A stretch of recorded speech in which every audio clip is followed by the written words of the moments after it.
Hello, welcome to a DVI tutorial. Today we're going to walk through installing the RxWizard onto a PC at the ECP level. This would typically be done if you replaced a PC or if you are new to using the RxWizard for a laboratory that you're going to transmit orders to. So to begin with, we want you to go to our website, which is the DVI.com/plugin, Plugin. And once you're at that site, you're going to see that you are on the RxWizard download page. This is kind of the one-stop shop for the RxWizard as well as the Sales Rep Wizard, which also has a link to a download at the bottom of this page. For today's instructions, we're going to walk through using the beta version of the RxWizard so that we can utilize some of the newest tools when linking your practice up with the laboratory that's going to be processing your RXs. So in this case, we're going to use the second option to preview RxWizard 6.18 beta. Click here. And you'll notice that the 6.18 will change with different versions as they get uploaded to our website. So I'm going to click on the word here. And it should start downloading the software. In my case, it pops up in my bottom left-hand corner here on my screen. Once it is done downloading the software, I'm going to go ahead and click on it to launch it. You're probably going to be prompted to allow the software to make changes to your computer. Pretty normal. And then it begins the install. The first thing that it will prompt you for is a password, and in this case with the RxWizard it's always going to be /off, all lowercase and all one word. And then I'm going to begin selecting the prompts to load the wizard. So I'm going to click next. I'm going to click next again. There's a license agreement that you have to agree to. I'm going to say yes to this.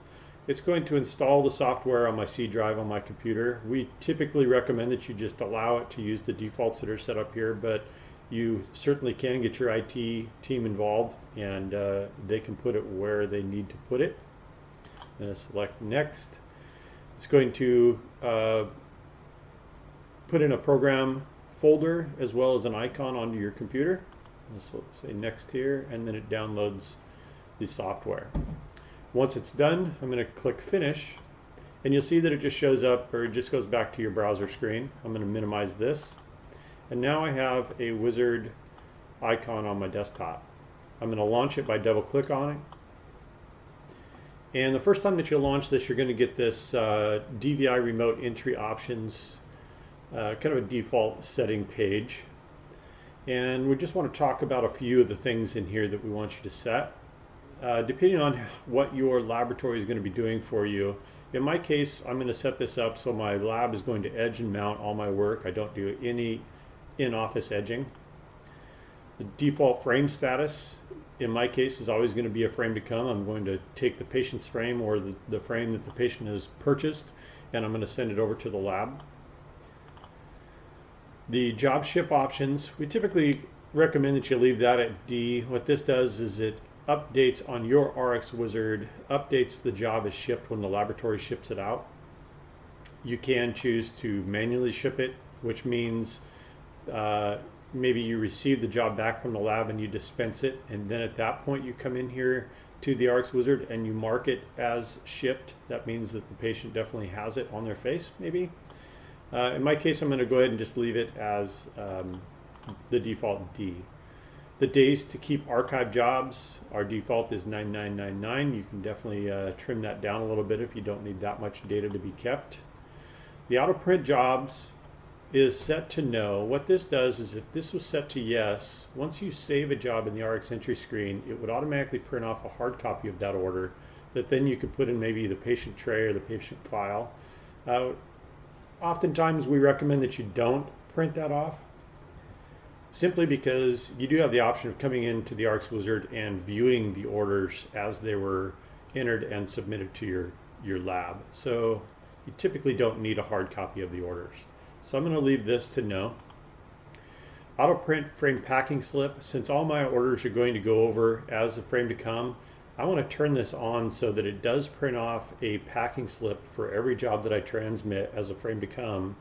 And then that frame packing slip is what I wrap around the frame and submit over to the lab so that they can match up the frame with the order.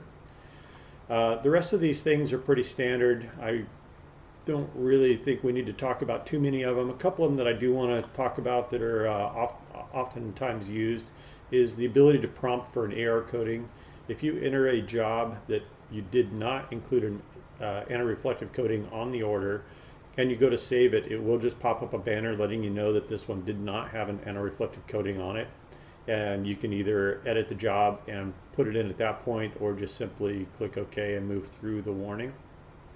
I'm going to leave that unchecked for this install. The other thing we oftentimes see utilized is the ability to have multiple dispensers using one version of the RxWizard or one computer, and it will require them to enter an operator code that you set up using the operator setup button.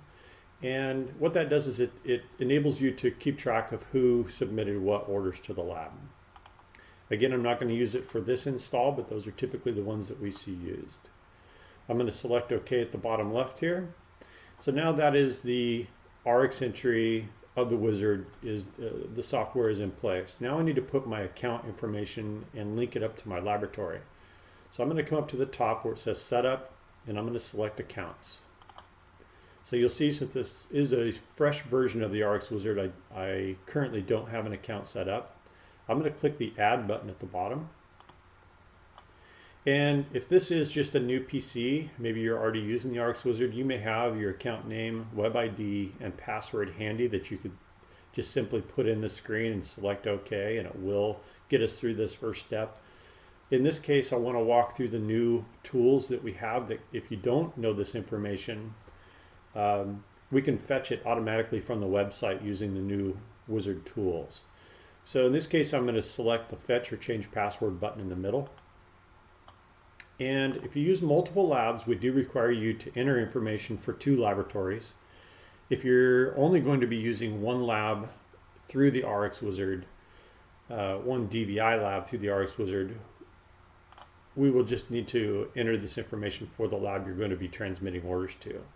So I'm going to walk through this using my test setup so that you can see how it all kind of folds together here.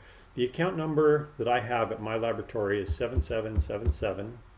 A recent job invoice that lab has processed for me is 141148. You can find this information, by the way, on any recent invoice or any recent statement from your laboratory. Any of that information should be on there. And then the laboratory zip code, not your zip code, but the laboratory. The one that I'm going to transmit orders to is 97202. Again, if you use multiple labs, you are required to enter information for 2 labs, and then we can vet the information and download all the memberships for all your DVI labs that you may transmit orders to. So at this point, I'm done with my information. I'm going to select the Get Username and Password button at the bottom. It reaches out to the website, and you'll see that it pulls in the data for my account. I'm going to select OK, and it shows up as a valid account.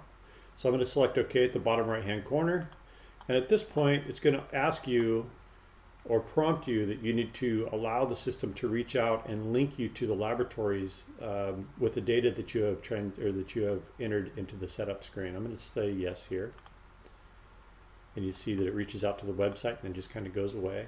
So now if I come up here just to make sure that it did its job, I would go to Setup and Labs, and you'll see that the lab that I'm going to transmit now shows up.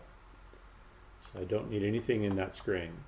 So the last piece to this puzzle is to be able to reach out to the website using your RxWizard and download any job information for RXs that are already in process at your laboratory. So up in the top left is File, and then Transmit. And keep in mind, anytime that you enter new RXs into the RxWizard and you save them, they don't automatically transmit over to the laboratory. you would still have to come up and hit File and Transmit in order to submit those jobs through the website, and then your lab goes to the website and picks them up. This also is true if you're looking to update any of the latest statuses on jobs that are currently in process at the laboratory. You still have to do this step. It's your access to the website. We don't just automatically keep the RxWizard on your computer linked up to the website. So I'm going to select Transmit, and you'll see a bunch of status bars fly by. The release bulletin prompt that you see on a new install of the RxWizard is the bulletin is controlled at the laboratory side, and they typically use this to put notifications out there of any promotional pricing or products that they might be launching, maybe holiday hours, just kind of a snapshot of what's going on.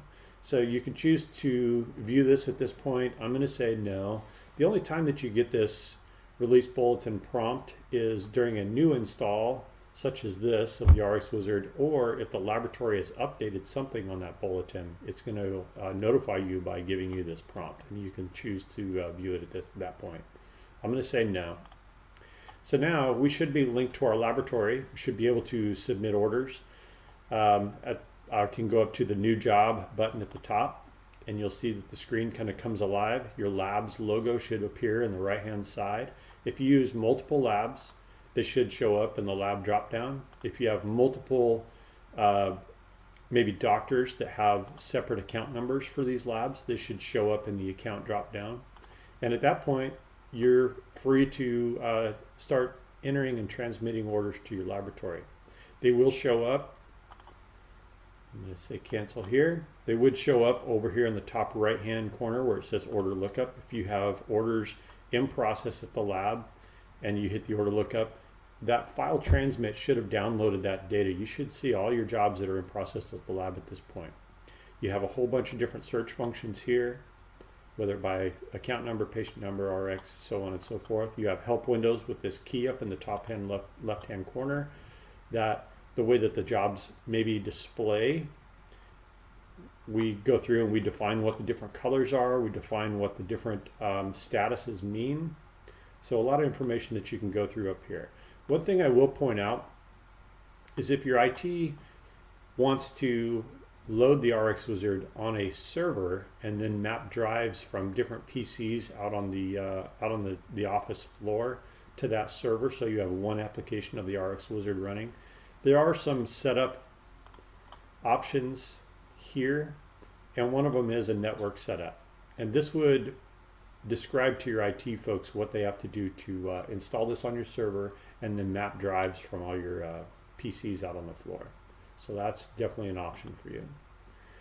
And I believe that is all for this tutorial. We will be putting together another one that walks you through the data entry screen and what all these fields mean, the different prompts that you might see, and kind of the requirements of orders to be able to be transmitted to your lab.